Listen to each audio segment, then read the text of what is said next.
Hello, and welcome to my Borderpolar podcast. This is my series one called A Borderpolar Diagnosis, and this is episode three. Episode three is called What Loved Ones Need to Know. So, in the previous two episodes, I talked about an overview of what borderpolar is. In that overview, there was a little bit about diagnosis and treatment and symptoms.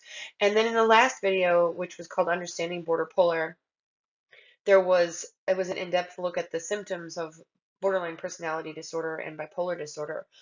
Well, in this episode, I'm not going to discuss so much of the symptoms because if you want to discuss what's going on with your mental illness with loved ones, yes, you have to discuss the symptoms, but I have already made videos discussing those symptoms. So what I want to talk about in this video is more about what that conversation is going to be like, how to prepare for that conversation, what to expect, and how to help loved ones to help you if they're ready and willing to be able to do that. So let's get started. This is my Borderpolar podcast. Series 1, A Borderpolar Diagnosis, Episode 3, What Loved Ones Need to Know. So when you're talking about disclosing a mental health diagnosis to someone in your life, what's important to think about is who you want to disclose it to, what is it that you want to say, and when do you want to express this to them.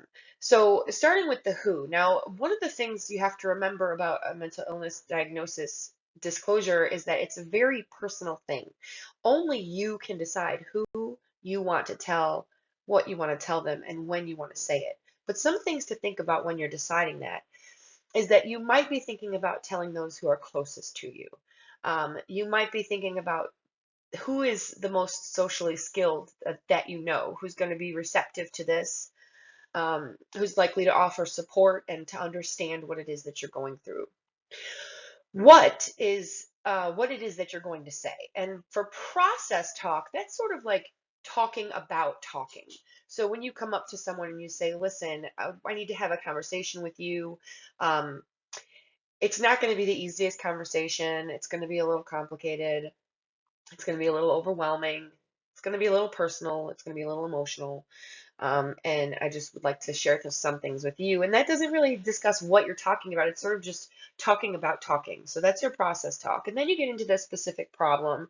So, if you want to disclose that you have borderline personality disorder or bipolar disorder or some other mental health issue, you would talk about the specific problems that it brings into your life. And that's where you could get into some of the information that I have in my previous video, Understanding Borderpolar, where you can talk about how those symptoms manifest in real life. So talk to them about some specific problems that you're having that are being caused by the disorder that you want to explain.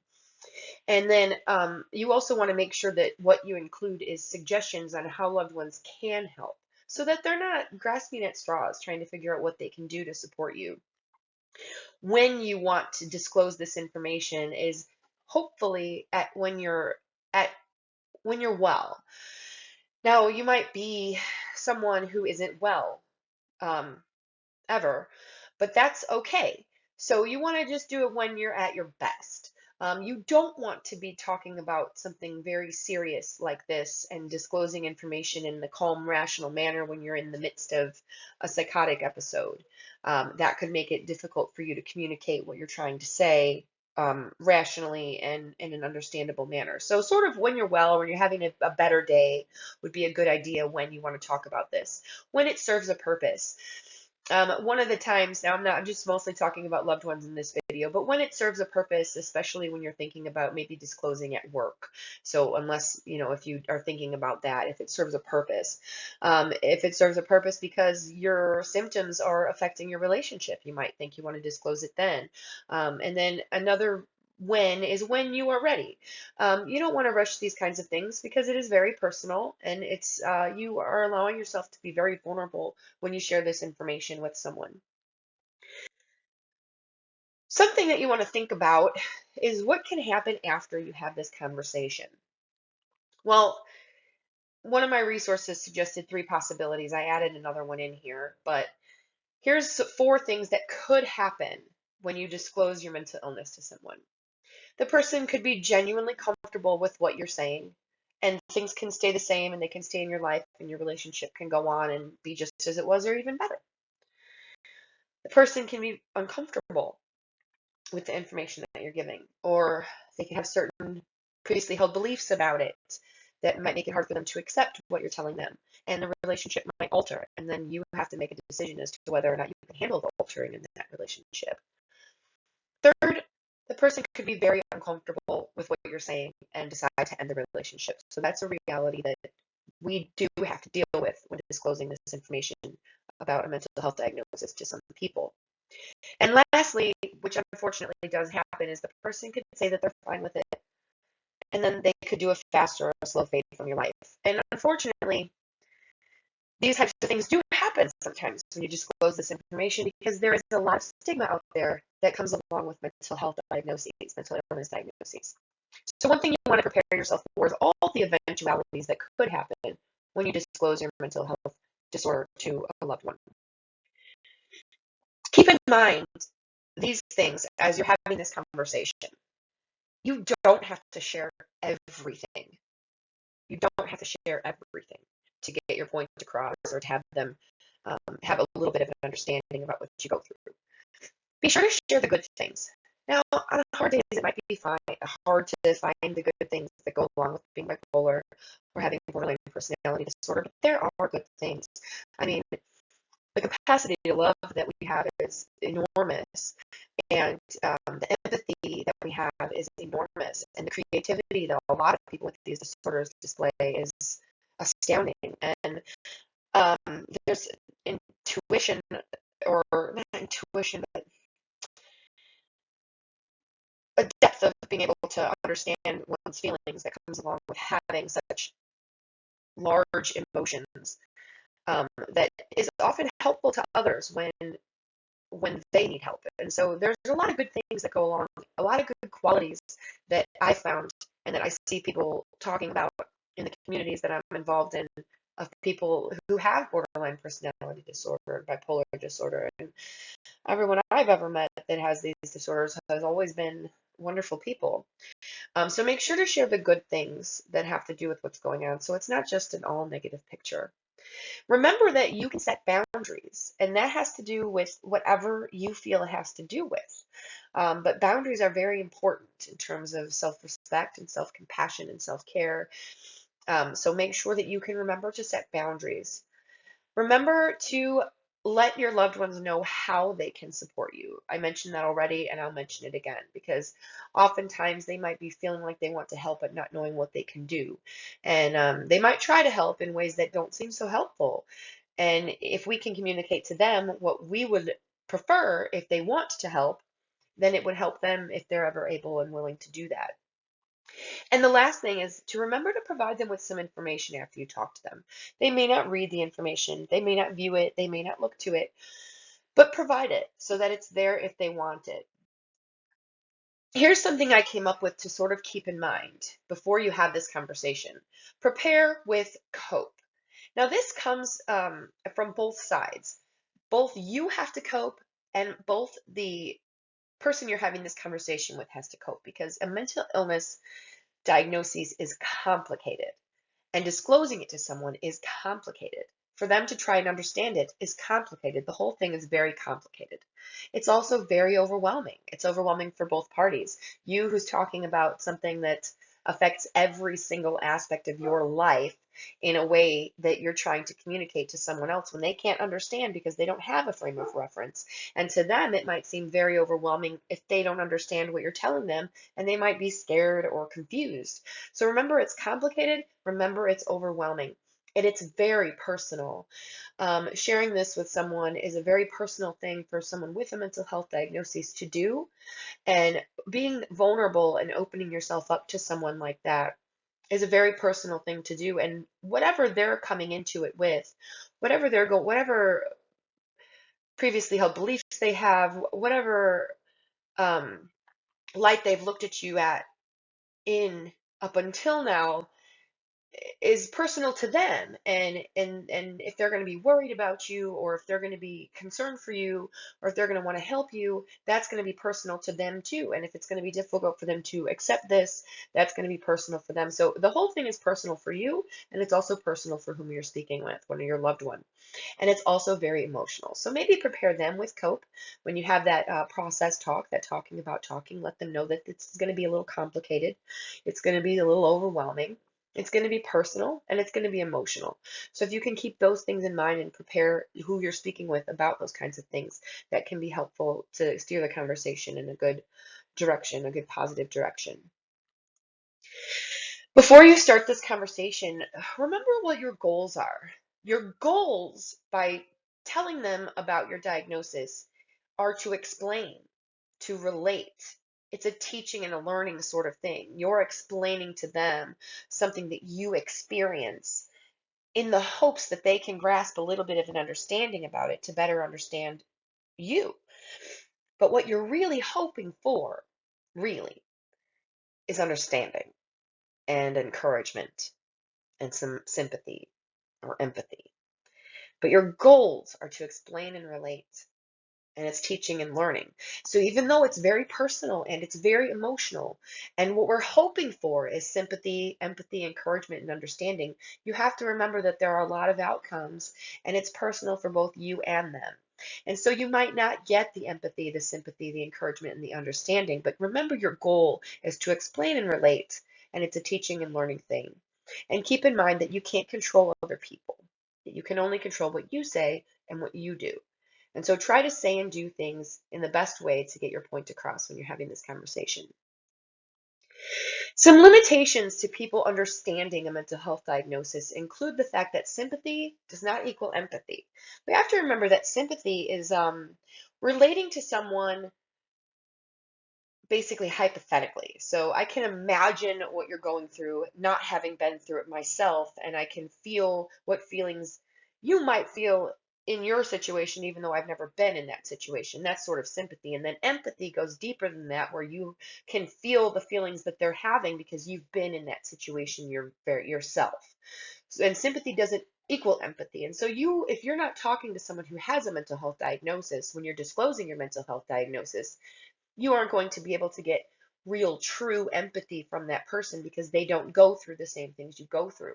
They might be able to empathize with you on what it feels like to be anxious. They might be able to empathize with you on what it feels like to have a depressive episode. They might be able to empathize with you on a lot of different of the secondary symptoms that I included in my episode of Understanding Borderpolar, those secondary symptoms, but they won't really get a chance to empathize with you and actually put their feet in your shoes, because that's just impossible. And on a second note, knowledge does not equal understanding. And so you can explain the symptoms of a disorder to someone. You can explain how a mental health diagnosis works. You can explain a lot of things to a person, but that doesn't mean that they're going to fully understand. So just imparting the knowledge doesn't necessarily equal understanding. You also have to be patient during this whole process, because if you're talking to someone without a mental health diagnosis and who hasn't dealt with anybody with one, they might have no point of reference for what you're explaining and how your brain works differently. They might have previously held beliefs about psychology in general, mental health diagnoses in general, and things like that. And if they have previously held beliefs that lend them to think that the science isn't science, or that mental health disorders can be just fixed by changing your thinking, or getting over it, then it might be difficult to really get them to understand where you're coming from. So depending on what their previously held beliefs are, you might run into a roadblock there. There's also the complexity and the indescribable nature of mental health disorders. Trying to explain borderline personality disorder to someone in a nutshell is not an easy thing to do. Trying to explain bipolar disorder to someone in a nutshell is not an easy thing to do. I would imagine the same as with schizophrenia or schizoaffective disorder, the same as with PTSD, the same as with autism.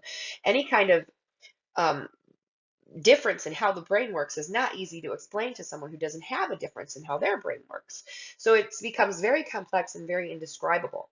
So these previously held beliefs, the point of reference that they don't have, the difference between understanding and knowledge, and sympathy and empathy. All of these things are sort of limitations to understanding. So have some patience with the person that you're talking to. Take things slow and try to get your point.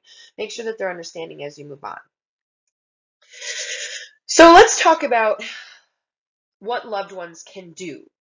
What loved ones can do for themselves and what loved ones can do for you. And you can let your loved ones know these things. This is a good little guideline for something for a loved one to do to support someone with a mental health issue. First of all, they can inform themselves as much as possible about your illness, whether through the information that you're providing with them or sites that they can go and look at themselves. They can be willing to participate in dialogues, not debates with you about your mental health. It's very difficult for someone with a mental health diagnosis to go through the experience of having someone else tell them how they feel. If someone tells me how I'm feeling, instead of listening to me tell them how I'm feeling, it's a very frustrating situation. So they can participate in dialogues with you about your feelings, but try not to debate with you about how you're feeling or what your disorder is like based on your experience and what psychology says. They can provide emergency support because in cases where you as a mental health patient are experiencing psychoses or feeling suicidal or experiencing self-harm, getting you to the hospital is the wisest and best choice. Getting you to the hospital is number one. So your loved ones can serve as emergency support for you when you need it. In terms of giving them ideas of how to help you, instead of guessing what helps, your loved ones can ask. So maybe have a dialogue with them about saying, instead of just jumping in and doing things to help me, say, how can I help? If they use those words, how can I help? Then you can be direct with them about the support that you need at that moment. Because I know for me, half the time, more than half the time, all the support I need is someone to listen to me. I mean, that's a big part of it for a majority of the time. They can seek counseling services for themselves. This is very important. If you're a loved one of someone with a mental illness, it might be a good idea for you to seek counseling for yourself because it can be a whirlwind being a loved one of someone with a mental illness. Also, check out support groups for family members of those experiencing mental illness who aren't the specific person that you're talking to. So it could be family support groups. It could be support groups for people with mental illness, without the mental illness, counseling for themselves, and also support groups. Both of those things can be very helpful. Remind loved ones to take care of themselves during this time, to keep themselves healthy and to pace themselves with their efforts to try to help you. And they need to avoid falling into the role of fixer and savior. You have to express to your loved ones that it is not their job to fix you, and it is not their job to save you. It is your job to work on your growth and your recovery. And if they are willing and able to support you during that, then all the better for you. But it is not their job. And a lot of people will fall into that role. So you want to remind your loved ones to take care of themselves during this time. Um, Remind them that offering objectivity, offering compassion, offering acceptance, all of those things are valuable, are so valuable. They're almost invaluable. Having people in your life who can be objective, who can talk to you about what's going on without getting so involved in the fact that it's you and they love you, who can show you compassion when maybe you can't show it to yourself, and who can accept you for exactly who you are, diagnosis and all, quirks and all, whatever it is. That's just an amazing to be able to have people like that in your life. So if your support people can do those things, remind them that even if their actions and their love may seem to have little impact, they're making a huge difference by doing these things for you, by loving you, by being in your life, by listening to you, by accompanying you places, by helping you with stuff that you need help with. Whatever it is that they're doing, let them know that even if it seems little, it's very big. And also, let them know that they need to have realistic expectations about the recovery process. Mental health recovery is not fast, it is not easy, it is slow, it is lengthy, and it is ongoing. And we need to be patient on both ends, us as a mental health patient and them as the loved ones of a mental health patient. There's a lot of patience going on with these patients and their loved ones. So you have to have these realistic expectations that the recovery process isn't going to be super fast or super easy. Some helpful questions that loved ones can refer to are listed here. I got this off of a website.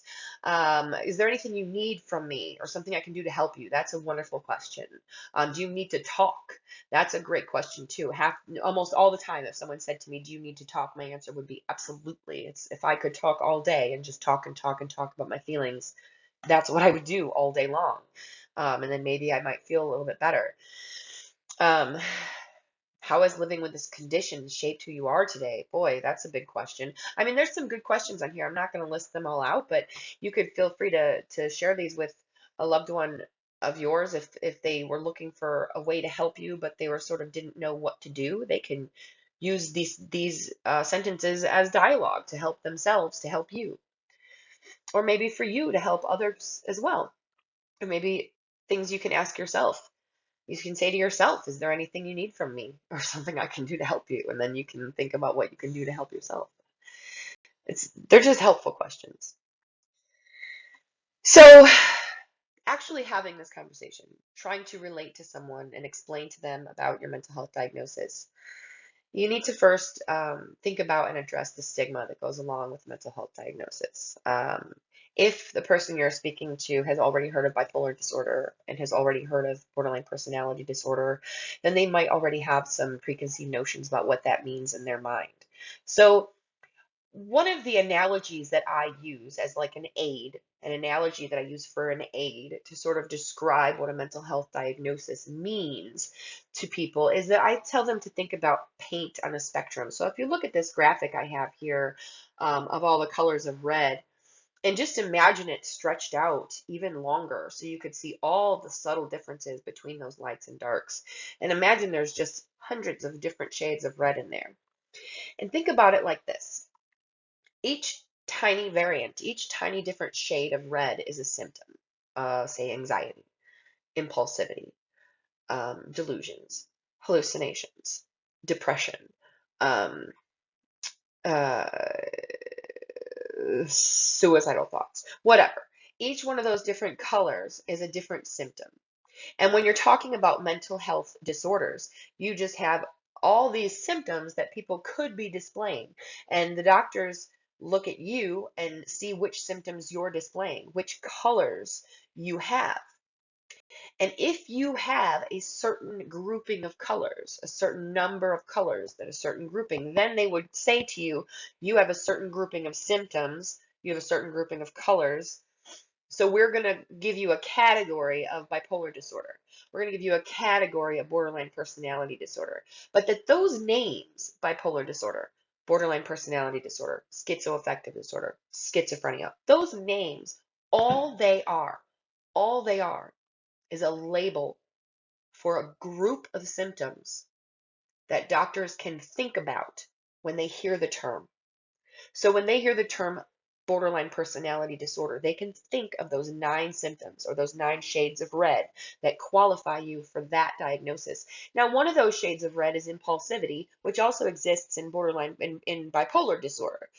And so you might have a shade of red in both disorders, but that's how it works. That's why there can be some overlapping and some dual diagnoses and things like that. But that's one analogy I try to think of is this paint color scheme, and how the label of the mental illness is simply a name that the doctors use to think of a grouping of symptoms so that they can decide how best to help you. The second way I'd like to try to compare living a life with a mental illness to living a life without a mental illness is to talk to people about what it's like. It's like trying to explain to someone who doesn't have children what it's like to have children. It's sort of the same thing where you can't really experience something that you haven't experienced. And so if you have children and you're trying to explain to someone who has never had a child what it's like, how big of a change it is in your life and how much different everything is, you can't really get them to grasp the day-to-day differences that impact every single thing that you do from the moment that you have a child, from how much planning goes into just getting ready to leave the house, and then how much extra you have to pack to bring with you when you leave the house, and making sure that you have everything that you need for every eventuality, making sure that when you leave the house is correctly timed with nap time and feeding times, and how everything that you knew about your life before and everything about your life now that you have a child is so much different, and it's all wrapped up in that child. It's similar to living with a mental illness, where everything you do is all wrapped up in that mental illness. Every aspect of your life is impacted by this mental illness. So when you're getting ready to go somewhere, you might have to get dressed during a panic attack, but have no choice but to continue getting dressed as you're experiencing all the physical and emotional symptoms of a panic attack. And people without a mental health disorder don't know what it's like to have to go through that. They don't understand what it means to overcome the anxiety that one might have when they have to go into a public space on their own, and how much preparation it takes to actually get to be able to do that on a bad day or even on a good day, and just all the preparation that goes along when you have anxiety or a mental health disorder. Comparing a life without children to a life with children, if you have kids and you would try to explain that to someone who doesn't have kids, you know how difficult that explanation would be to really impart to them what it feels like, how the difference is. It's the same thing trying to explain to someone without a mental illness what it feels like to have a mental illness. They have no frame of reference, but you can try your best. The second way that you might want to try to use it is if you think about some of the things that have to do, and I don't have diabetes, but in the life of a diabetic. So someone who's diabetic might have to they have to check their blood sugar. They might have to give themselves injections. They might have to take medication. They have to watch what they eat in a very different way than the rest of us do, which means they have to plan ahead for things like parties, things like outings, nights out with friends, all sorts of things. And the amount of planning that goes into someone with a severe case of diabetes, or I don't even know, even a mild case, I don't have diabetes. I don't have that frame of reference. But if you were to try to if someone with diabetes were to explain to you what their life is like compared to yours, and you don't have diabetes, it's hard to understand that frame of reference. So those are some different ways to sort of talk about these analogies to try to relate to someone on how it might be hard to explain to them what it's like living in your brain when they live in their brain. And then the next step, obviously, is to talk about the symptoms and the treatments. I went over the symptoms in depth in my last video, Understanding Borderpolar, all 9 symptoms of borderline personality disorder, and the depressive and manic symptoms of bipolar disorder. If you can go through those symptoms and highlight the ones that pertain to you, and figure out how they've impacted your life based on some of the examples I gave on how they can manifest in real life, or maybe they've manifested in your life in a different way. But if you can pinpoint the sorry, my speech gets stuck sometimes. If you can pinpoint the symptoms that you have, because not everybody has all the symptoms. If you can pinpoint the symptoms that you exhibit and how they manifest in your life, and you can relate that to your loved one, then they can better understand what kind of impact the mental health disorder has on your life. And then also you can refer them to literature, movies, and TV shows. I don't have a list of them here. There are a lot out there if you Google it. Well, it looks like I paused my recording at some point, so I'm just going to back up a little bit and go back to saying that um,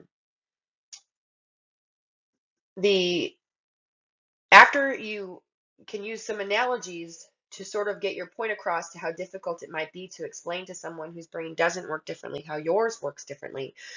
You want to get into the symptoms and treatments. And like I said, I listed all the symptoms out in my last video called Understanding Borderpolar. And I'll be covering treatments in 2 videos from now. And I did touch on those in my first video. But this video isn't about exactly about telling them the specific things that impact your life. It's about having that conversation. Questions that they might ask: is there a cure? No. Will the medication fix it? No. With bipolar, it can help a lot. With borderline personality disorder, it can help some, but medication doesn't fix a mental health problem. Therapy and medication help you manage a mental health problem.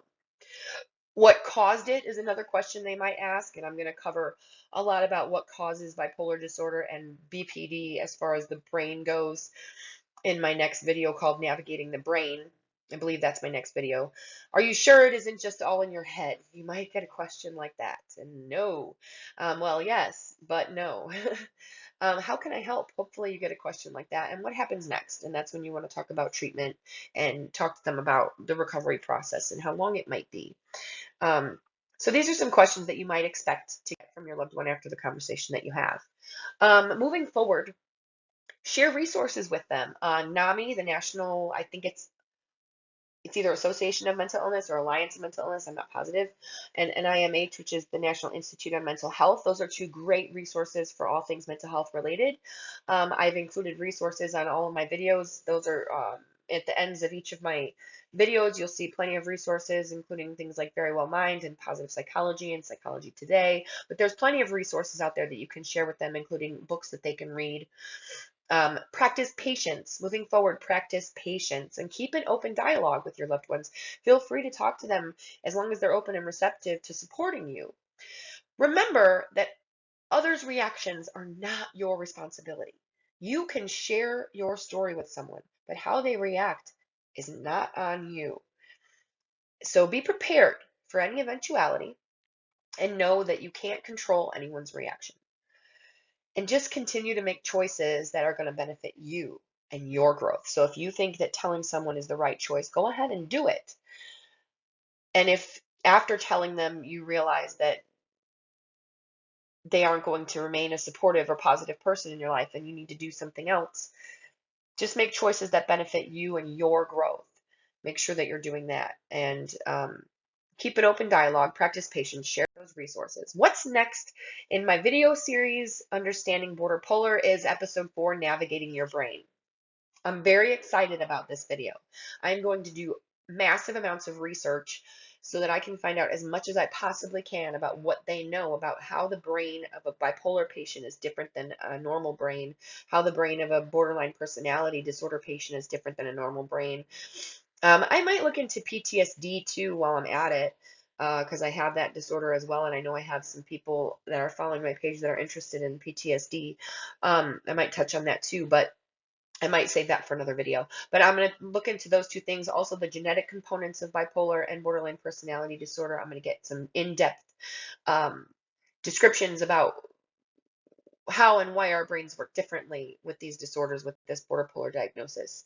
Episode 5, What's Next? Treatment and Recovery, is going to be a more in-depth look into different types of therapy and other types of treatments that they have out there for borderpolar diagnosis. And my borderpolar journey, episode 6, is going to take you through a little bit about what it's been like for me and my mental health journey through my life. And then after that,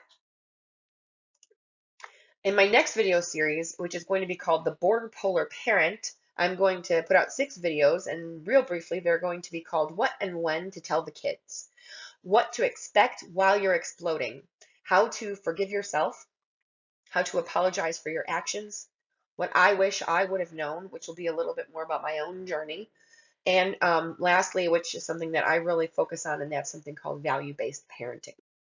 And if you are interested in seeing more videos, please like and subscribe.